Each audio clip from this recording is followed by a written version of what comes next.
اب ایک جملہ سنیں. فطرس ہوا میں پرواز کر رہا ہے.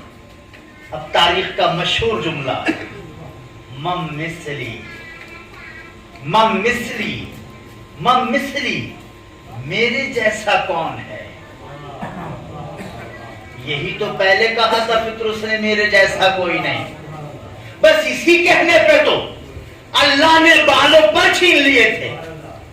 ملائکہ نے کہا فطرس تجھے کیا ہو گیا.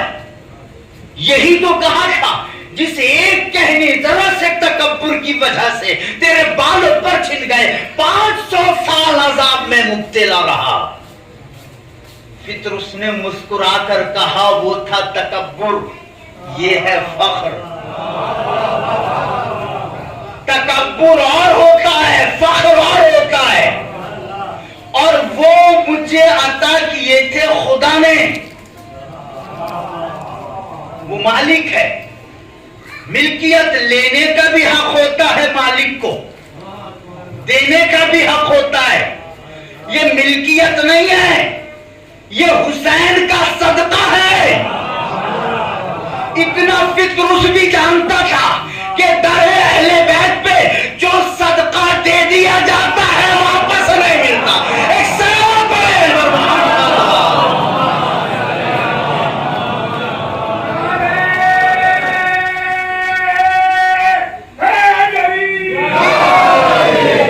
اللہ سلامت رکھے. اچھا ایک بات اور رس کر، حسین علیہ السلام 1 سال کے تھے، 6 مہینے کے تھے، 1 مہینے کے نہیں، 1 سے 3 روز کے تھے. 1 دن 2 دن 3 دن. فطرس محسوس کر رہا ہے کہ یہ تو ابھی بول بھی نہیں پا رہے ہیں. کم سینے امام. نبی فرما رہے ہیں ان کے جھولے سے ہی مس ہو جانا تو بھی شفا مل جائے گی، تو بھی شفا مل جائے گی، تو بھی مراد مل جائے گی، تو بھی توبہ قبول ہو جائے گی. یہ جملے ہیں نا. اور ہو گیا. فطرس مس ہوا، شفا بھی ملی، توبہ بھی قبول ہوئی، قسمت بھی بدل گئی. وہ گہوارہ جو تھا، وہ گہوارہ کوئی سونے کا تھا، چاندی کا تھا؟ کیا اس میں ہیرے جواہرات تھے؟ کیا عرش اعظم سے نازل ہوا گہوارہ تھا؟ نہیں. ایسے ہی عام ایک لکڑی کا جھولا تھا. لکڑی کا جھولا بھلا فرشتوں کو کیسے شفا دے سکتا ہے؟ لکڑی کا کمال نہیں ہوتا. لکڑی کا کمال نہیں، بلکہ وہ حسین سے منسوب ہو گئی تھی. بس تو جملہ عرض ہے کہ اگر حسین کی کم سنی کے عالم میں اگر ایک لکڑی کا معمولی جھولا حسین سے منسوب ہو جائے تو وہ ملک کو شفا دے سکتا ہے. اگر بعد شہادت تابوت منسوب حسین ہو جائے وہ ہمیں شفا کیوں نہیں دے سکتا؟ وہاں ہم حاجتیں کیوں نہیں طلب کر سکتے؟ وہاں اپنی مدد کیوں نہیں حاصل کر سکتے؟ ہمارے مقدر کیوں نہیں بدل سکتے؟ عزیزوں، ایک منزل آگے بڑھتی ہے.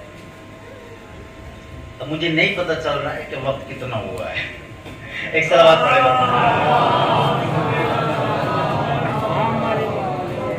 خیر آپ کا خلوص ہے، آپ کے دل میں اہل بیت کی محبت جہاں تک ہے میں اس کی حد تک عرض کروں گا. ایک چیز بتائیے، جب خون کی بات آئی تو روز عاشور امام حسین علیہ السلام، ان کے اقربا، ان کے جانثار سرزمین کرب و بلا پر شہید ہوئے.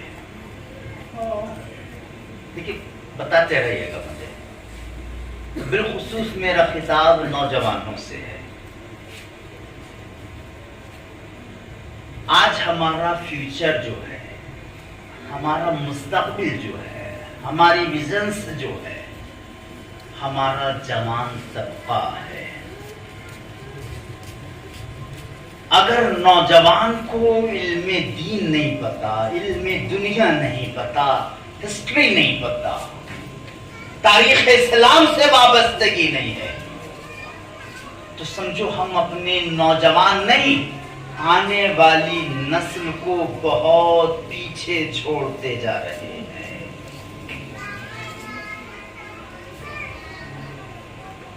تو کرب و بلا کی سرزمین پر امام مظلوم اور ان کے انصار کا خون بہا ہے. یہی ہوا ہے نا. اور آج ہم اس پاک مقدس سرزمین کی خاک شفا کی تسبیح بھی رکھتے ہیں، سجدگاہ بھی رکھتے ہیں، وقت ضرورت بیماری کے عالم میں اسے ہم شفا کے لیے چکھتے بھی ہیں. تو خاک شفا کی اتنی عظمت ہے کہ اگر عام تسبیح جو ہے پلاسٹک کی، لکڑی کی، پتھر کی، بہت سے طریقے کی ہوتی ہیں، آپ کو ان تسبیح کو پڑھنا پڑتا ہے، اور فقط پڑھنے کی نیت سے خاک شفا کی تسبیح کے دانے اگر انگلی میں گھماتے بھی رہے تو اللہ اس کا بھی ثواب عطا کرتا. اور تسبیح جب تک فائدے مند ہے جب تک آپ اس پہ تلاوت کر رہے ہیں. خاک شفا کو فقط اپنے قریب میں رکھ لے تو بھی آپ کو ثواب ملتا رہے گا. تو اب ایک سوال یہ ہے کہ جس جگہ پر امام مظلوم اور ان کے ساتھیوں کا خون بہا، کہ آپ کی وہ جانی پہچانی جگہ ہے کہ اتنی جگہ پہ امام کے ساتھیوں کا خون بہا تھا. جہاں پر حسین کے انصار کا خون بہا وہاں حسین کے دشمنوں کا بھی تو خون بہا. امام کے چاہنے والے امام سمیت کربلا میں جو شہید ہوئے وہ 72 تھے، وہ لاکھوں کا لشکر تھا. تو میں سمجھتا ہوں کربلا کے شہداء کا خون ایک اتنی جگہ پر ہوگا، ایک مثال کے طور پہ ایک دائرے میں ایک جگہ پر، کیونکہ یہ کم تھے اور وہ تعداد میں زیادہ تھے. غازی ابوالفضل عباس اور امام مظلوم کربلا کی جنگ کا وقت یہ ہے کہ جب امام مظلوم نے جنگ کی ہے تو فوج در کوفہ و شام سے ملتی جا رہی تھی.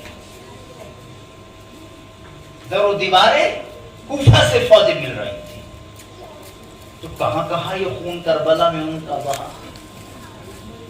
تو ہم تو سب کی سب کربلا کی مٹی اٹھا کر اس پہ خاک شفا سمجھ کر سجدہ کرتے ہیں. کیا ایسا ہے یا نہیں ہے؟ تو یہ صحیح ہے یا غلط ہے؟ تو یہی تو دیکھنا ہے. حسین کا خون تو ایک جگہ پر تھا نا، اور امام اور ان کے چاہنے والوں کا خون کم تھا، وہ 72 تھے. وہ لاکھوں کا مجمع، ایک ڈھیر سارا خون. مسئلے کو الجھاؤں گا نہیں.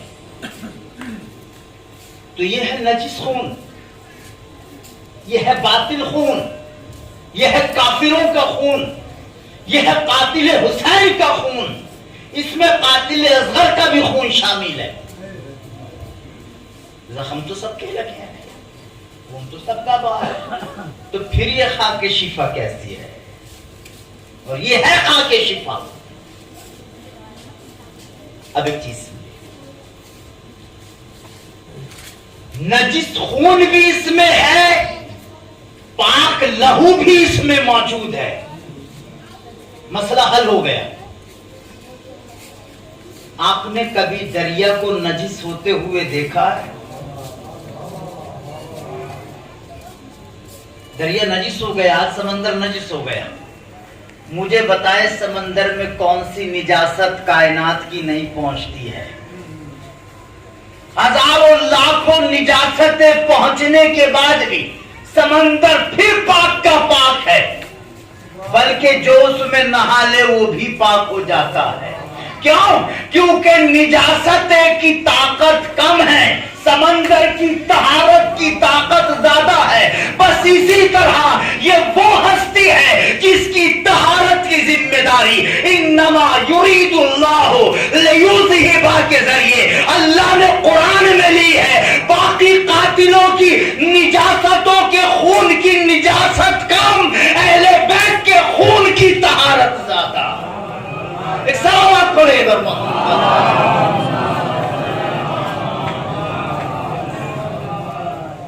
ان کے خون کی طہارت زیادہ ہے.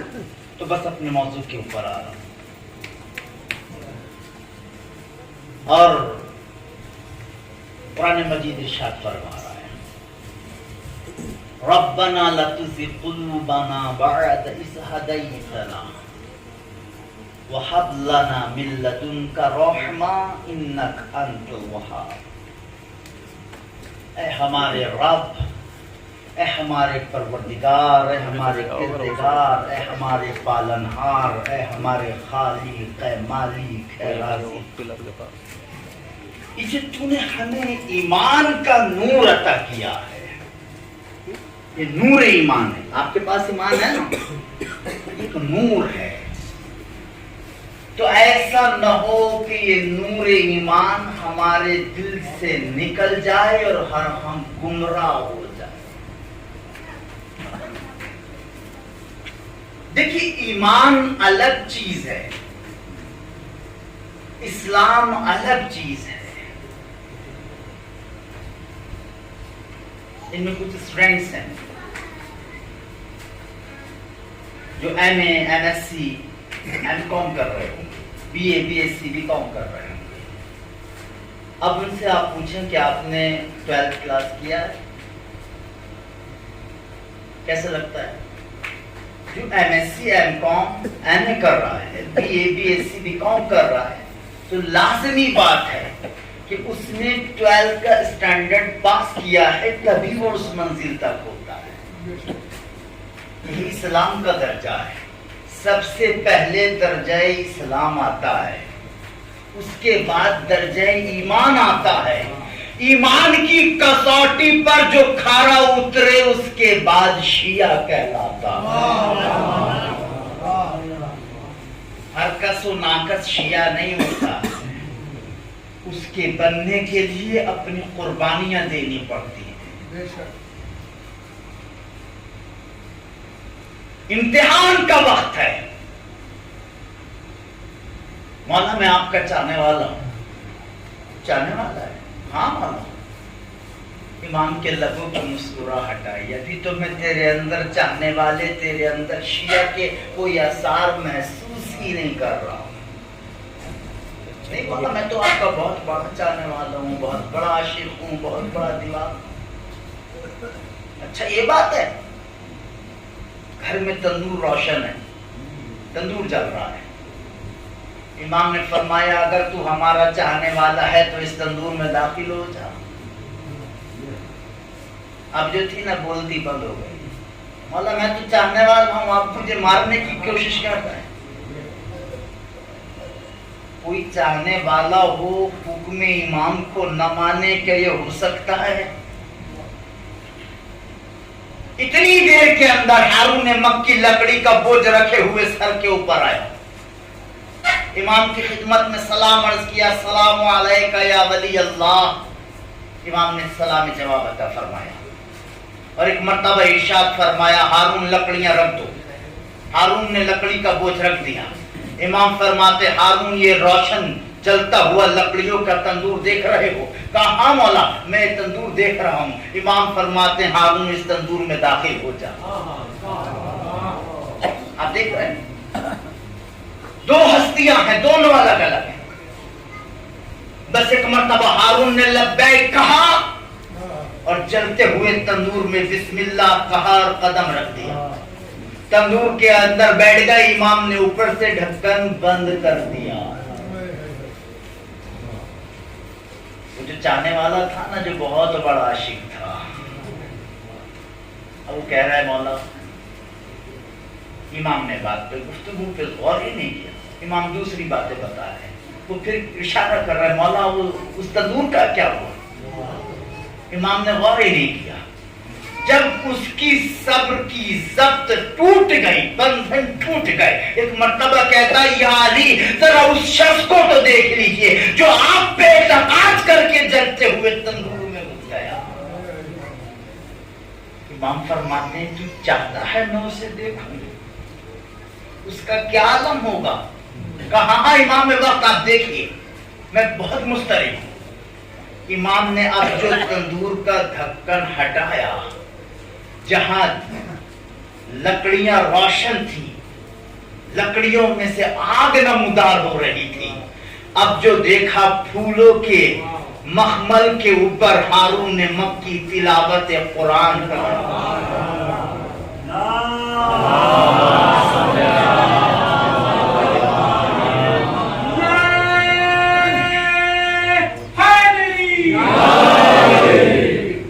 سمجھ میں آئی بات آپ کے؟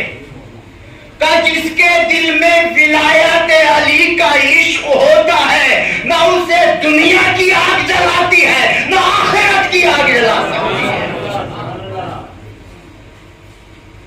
لیکن امام نے امتحان ضرور لیا.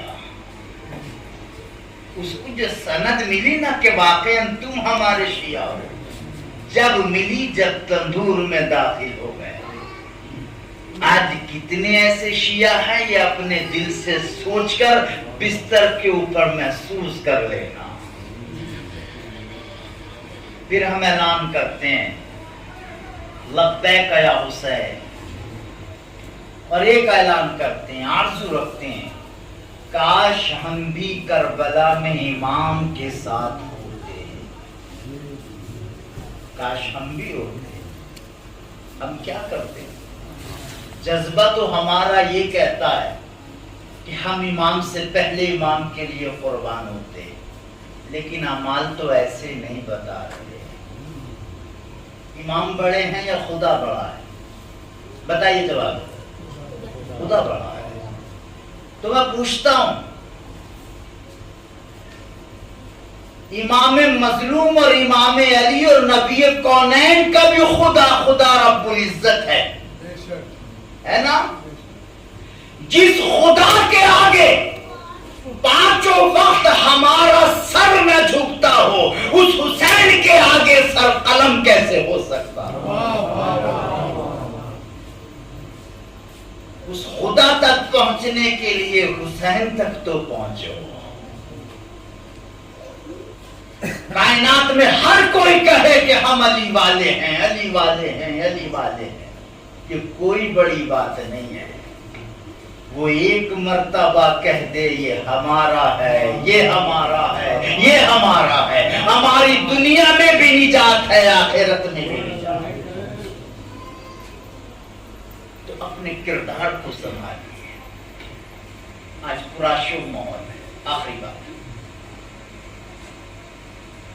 آج ہمیں سمجھنا چاہیے کہ ہماری غلط حرکتیں، غلط اعمال کے ذریعے ہم شریعت اسلام اور اہل بیت اطہار علیہ السلام کے دامن طہارت کو داغدار تو نہیں کر رہے.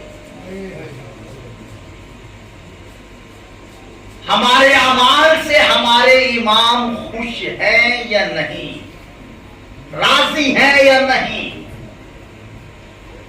ہم ماں باپ کو اذیتیں تو نہیں دے رہے،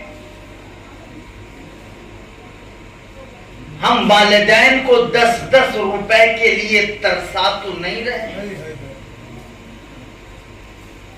ہم اولاد کو اپنی حاکم تو نہیں بننے بیٹھے ہیں، کہیں ہم پڑوسی کے حق کو غصب تو نہیں کر رہے، کہیں ہماری زبان اتنی خطرناک تو نہیں ہے جو لوگوں کے دلوں میں زخم پیدا کر دیتی ہے. امام فرماتے ہیں اللسان سبعٌ ان خلی فعقر، انسان کی زبان ایک پھاڑ کھانے والا جانور ہے، وحشی درندہ ہے، اگر اسے آزاد چھوڑ دیا جائے تو یہ لوگوں پہ حملہ کرتی رہے گی۔ قدرت ہے اللہ کی، اتنے سے گوشت کے لوتھڑے کو جسے زبان کہتے ہیں 32 دانتوں کے پہرے کے اندر ہے تو اتنی خطرناک ہے، اور اس پہ کوئی پہرا ہی نہ ہوتا تو جانے کیا ہوتا، ریزیاں ہر وقت ہوتی۔ تو ہمارے لیے ضرورت ہے ہم اپنا معیار سمجھیں کہ ہم نے دامن کس کا پکڑا ہے اور ہمارے اعمال کیسے ہیں۔ اور یہ میں بتاؤں آپ کو، دوسرا بتائے، اس سے آپ بھی جھگڑنے لگیں گے اور میں بھی جھگڑنے لگوں گا۔ اللہ انسان کو ایک سوچنے کی صلاحیت اور موقع ضرور دیتا ہے۔ وہ مجلس سید الشہداء ہے، میں ہمیشہ اکثر عرض کرتا ہوں، وہ بدقسمت ہے انسان جو مجلس حسین میں آئے اور ایسی بات لے کر نہ اٹھے جو اس کی زندگی کے برے حالات کو نیکی میں بدل نہ دے۔ اس سے بڑا بدقسمت کوئی نہیں۔ جس کے اعمال میں سدھار نہ ہو پائے امام مجھ سے راضی نہیں ہوتے۔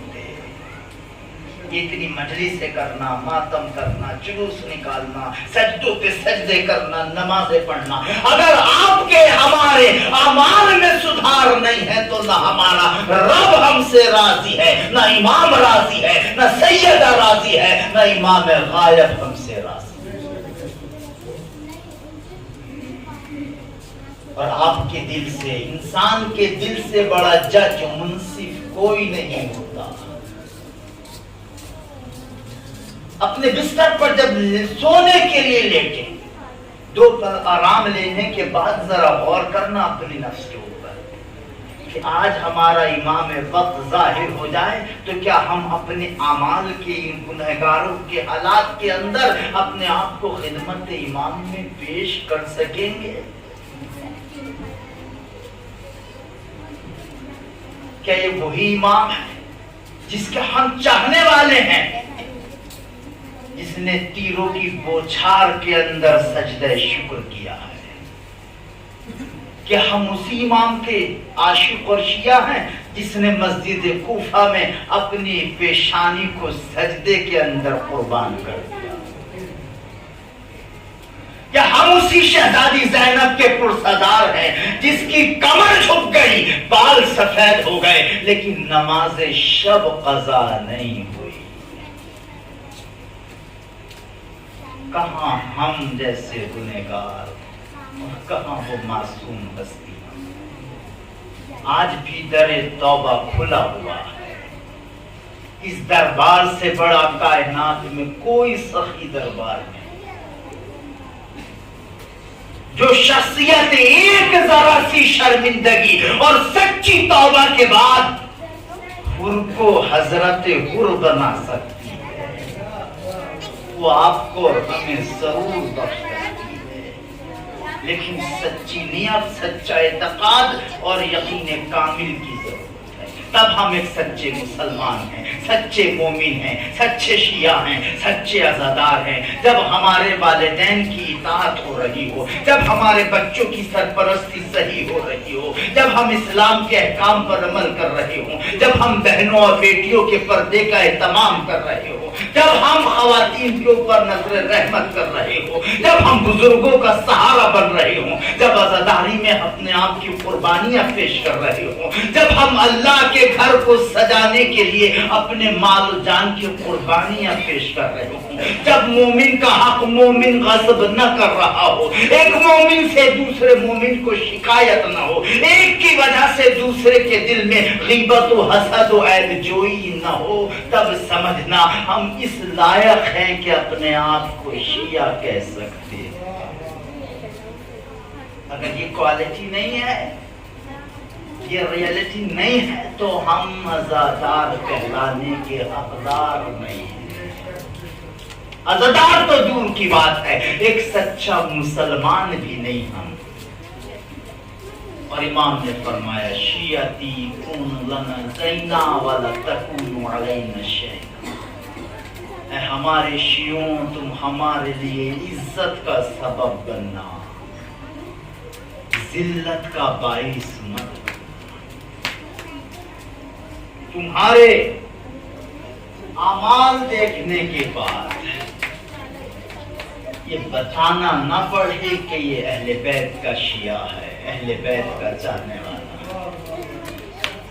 تمہارے کردار اتنے سجے ہوئے ہونے چاہیے، تمہارا حسن اخلاق، تمہارا عمل، تمہارا ظرف اتنا عالی ہو، کردار اتنا بلند ہو کہ تم سے ایک لمحہ ملاقات لے تو وہ سمجھ جائے کہ یہ عاشق ہے.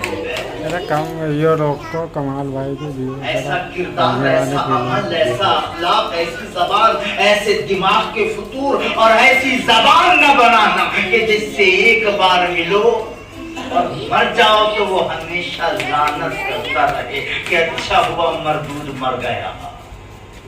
زمانے پہ ایک بوجھ تھا، زمانے پہ ایک بار تھا.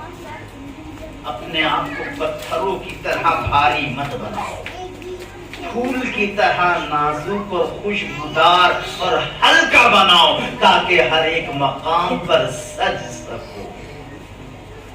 یہ شیعت کی پہچان. بس اسی کو آپ نے سنا. اور آج آپ اور ہم حسین کی اس دکھیا ماں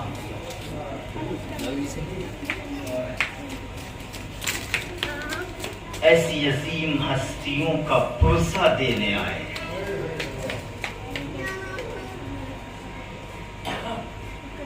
جو اگر یہ عظیم ہستیاں کربلا میں نہ ہوتی تو تاریخ کربلا لکھی ہی کچھ اور جاتی. ایک سیکنڈ کے لیے ذرا تصور کرنا، کربلا کی ہسٹری سے اگر غازی عباس اور شیرخوار علی اصغر کا نام ہٹ جاتا ہو، کربلا میں بچتا کیا؟ وہی رقت ہوتی، وہی گریہ ہوتا. لیکن آج جو غیر مسلم بھی اس معصوم کا مصائب سن کے آنکھوں سے آنسو بہا دیتے، وہ درد وہ کیف پیدا نہ ہو. جہاں چھوٹے چھوٹے بچے اگرداش اگردش کی صدائیں بلند کر رہے ہیں، جہاں بچے اپنے بڑوں سے، کم سن بچیاں بزرگ خواتین کے دامن ابا کو پکڑے ہوئے کہہ رہی ہیں، کوئی پھوپھی کو آواز دے رہی ہے تو کوئی بہن کو تو کوئی ماں کو کہ ماں پیاس ہمیں ہلاک کر ڈال رہی ہے، ایک قطرہ آب میسر ہو جاتا، ہمیں پیاس تڑپا رہی ہے، بھوک سے ہمارا بدن بے تاب ہو بے قرار. اللہ اللہ مصائب پہ گریہ کیجیے گا، کیونکہ شہزادی کا رومال آپ کے ان قیمتی آنسوؤں کے لیے مرہم کا کام کرتا ہے. ایک وقت آ گیا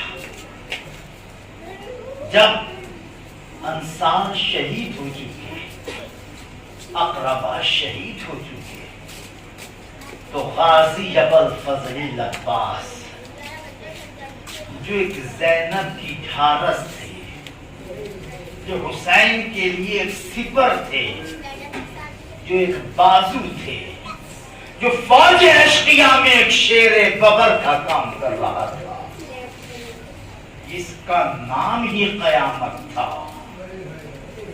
اب وہ غازی خدمت امام میں سر کو جھکا کے حاضر ہوتا ہے. اے مولا میں چاہتا ہوں مجھے جنگ کی اجازت دے دیجیے. اللہ اللہ. امام نے اتنا سنا جو سب سے زیادہ چہیتا ہے, جس کے بھروسے مار کا کرب و بلا فتح ہونا ہے. عباس تم مرنے کی اجازت چاہ رہے ہو؟ بھلا میں تمہیں کیسے اجازت؟ نہیں مولا مجھے لڑنے کی اجازت دے دیجیے. عباس تم تو میرے لشکر کے علمدار. غازی فرماتے مولا اب وہ لشکر ہی کہاں رہا جس کا میں علمبردار. مولا اب کہاں رہا وہ لشکر؟ بس ایک مرتبہ غازی واپس آ گئے. خیام حسینی میں ننھے بچوں کی التش کی صدائے غازی کا دل بے قرار کر دی. عزیزو بات خالی غازی کی نہیں ہے, آپ صاحبان اولاد ہیں نا.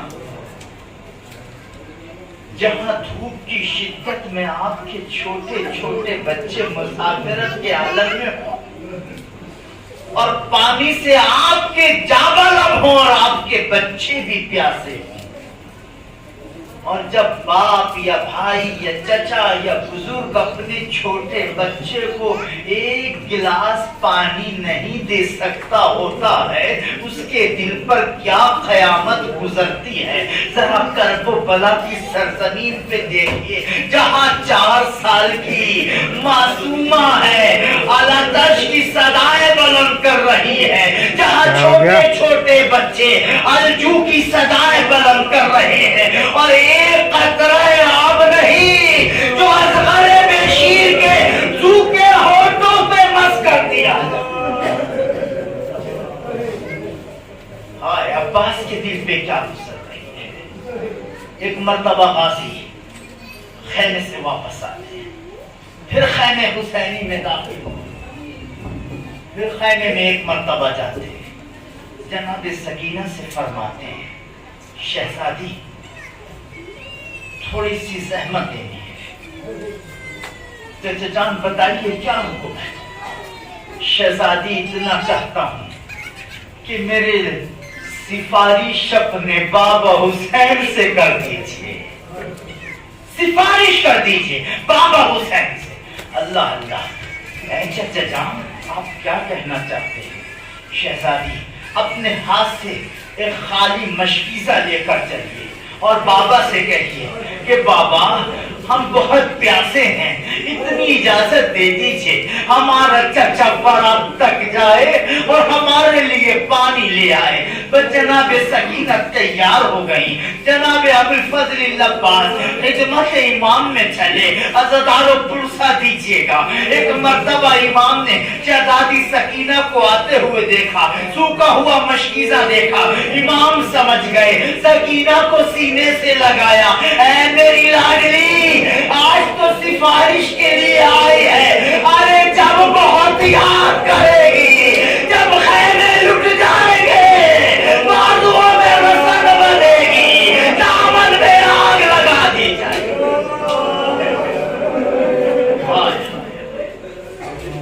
اے میری بچی اس وقت چچا کو یاد ہے اور باپ ایسا حسین والو بس قیامت آ گئی. جناب ابوالفضل عباس فرماتے مولا اتنی اجازت دے دیجیے چھوٹے چھوٹے بچوں کے لیے پانی لے. عزیزو بس تاریخ نے لکھا امام نے سر جھکا لیا. عباس خدا حافظ. تاریخ نے رخصتی عباس لکھی ہے. جو سوکھی ہوئی مشق ہے عباس کا پھریرا ہے. عباس کو مشق کو پھریرے کو خیمے میں لے آئے اور آنے کے بعد فرماتے ہیں زینب تیرا عباس رن میں جا رہا ہے. ام کلثوم عباس فرات پر جا رہے ہیں. بس ایک مرتبہ جو زینب نے سنا، زینب کمر پکڑ کر بیٹھ گئی، اے بیویوں قریب آؤ، اے ام رباب میرے قریب آؤ، ام کلثوم میرے قریب آؤ، اے فضہ میرے قریب آؤ۔ بیویاں جمع ہو گئیں، عباس کا حلقہ بنا دیا، شہزادی حکم فرمائیے۔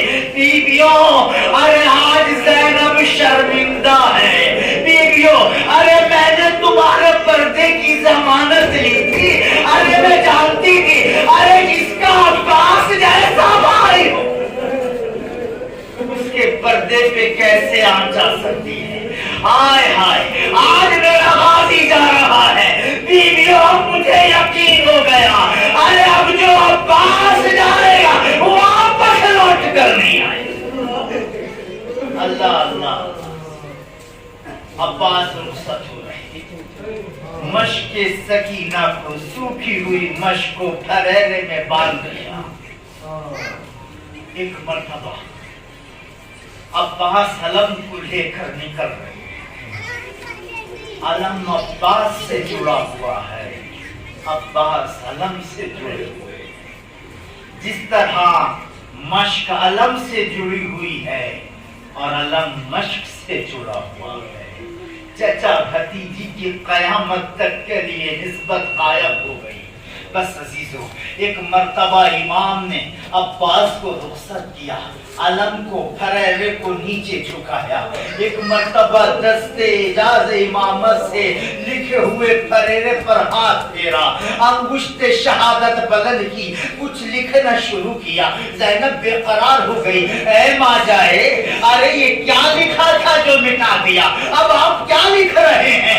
آوازی زینب تم نہیں جانتی، یہ نصرت و فتح کا علم ہے، یہ خندق و خیبر میں میرے بابا کے ساتھ رہا، یہ علم جہاں بھی گیا فتح نصیب ہوئی۔ اس علم پر لکھا تھا نصر من اللہ و فتح قریب۔ زینب اب مارکہ کربلا کا رخ بدل رہا ہے، زینب اب میں نے مٹا دیا، اب لکھا ان للہ و انا الیہ راجعون۔ اے زینب اب تیرا عباس واپس نہیں آئے۔ ہائے ہائے عزیز و خدا کسی غم میں نہ رلا ہے سوائے غم حسین۔ بس قاضی پہنچے، مسائل کے ترجمے خراب کے کنارے پہنچے، اس طرح پہنچے ایک طویل بحث ہے۔ ایک مرتبہ گھوڑے کے قدموں کو فرات میں ڈال دیا، گھوڑا بھی پیاسا تھا، وفادار کا بے وفا تھا، گھوڑے نے ترائی میں سے پیروں کو باہر نکال دیا۔ امام نے مشق سکینہ سوکھی ہوئی مشق کو پانی میں ڈبویا، پانی میں ڈبویا، اور جتنی بھی دیر میں مشق بھری مشق کو بھر لیا، اور ایک مرتبہ لجا میں فرس کو چھکاتے ہوئے آواز دی، گھوڑے تو بھی تو ہمارے ساتھ کئی شب و روز سے پیاسا ہے، پانی پی لے، تاریخ نے اتنا ہی لکھا ہے۔ گھوڑے نے گردن سے منع کیا اور اپنے منہ کو فرات سے اٹھا لیا، شاید بے زبانی میں کہا ہو مولا ابھی تو 6 مہینے کا علی اصغر پیاسا ہے، اے مولا سکینہ کیسے پانی پیے؟ بس تاریخ نے لکھا، امام نے فرات کے پانی کو چھلو میں لیا، یا تو اس لیے کہ فوج اشقیہ کو دکھانا چاہ رہے تھے، ظالموں جس پانی پہ تمہیں بڑا غرور تھا آج عباس کی مٹھی میں پانی ہے۔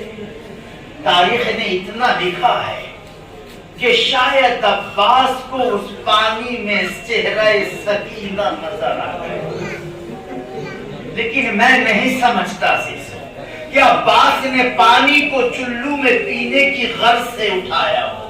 بلکہ پانی کو پانی کے منہ پہ مار دیا۔ اے ظالموں، ارے پانی کو تم اپنے قبضے میں نہ سمجھنا، ہم پانی کے محتاج نہیں ہیں۔ بس عزیزو، ایک مرتبہ عباس نے مشق سکینہ کو لیا، علم میں باندھ کر خیام کی جانب چلے، خیام کی جانب چل رہے ہیں۔ چلتے چلتے ظالم نے ایسا وار کیا، ایک مرتبہ عباس کا بازو شہید ہو گیا۔ امام آگے بڑھے، آواز دی اکبر، ذرا میرے عباس کا حال تو بتاؤ۔ کہا بابا علم گردش کر رہا ہے۔ عباس اور آگے بڑھے، پایا بازو شہید ہو گیا۔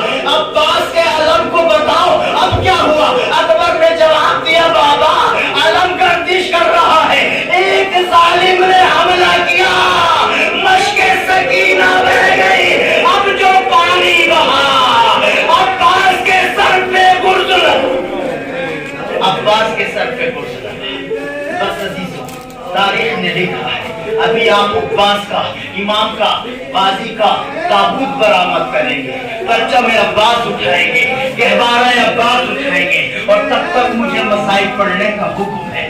عزیزوں، بس تاریخ نے ایک جملہ لکھا ہے، ایک مرتبہ جب عباس دلاور علیہ السلام کی شہادت کی خبر خیمے میں پہنچی اور کربلا میں سب کچھ اجڑ گیا، امام ٹلہ زینبیہ کے قریب پہنچے، آواز دی، حل من ناصر ینصرنا، ہے کوئی جو ہماری مدد کے لیے آئے؟ گہوارے میں لیٹا ہوا بچہ اپنے آپ کو گہوارے سے گرا دیتا ہے، زینب بے قرار ہو گئی، ماتم برپا ہونا شروع ہوا۔ امام خیمے میں آئے، بیویوں کیا کوئی بچہ پیاس سے ہلاک ہو گیا؟ کہا نہیں، بچہ تو پیاس سے ہلاک نہیں ہوا، آپ نے حلمن کی سزا دی۔ اصغر نے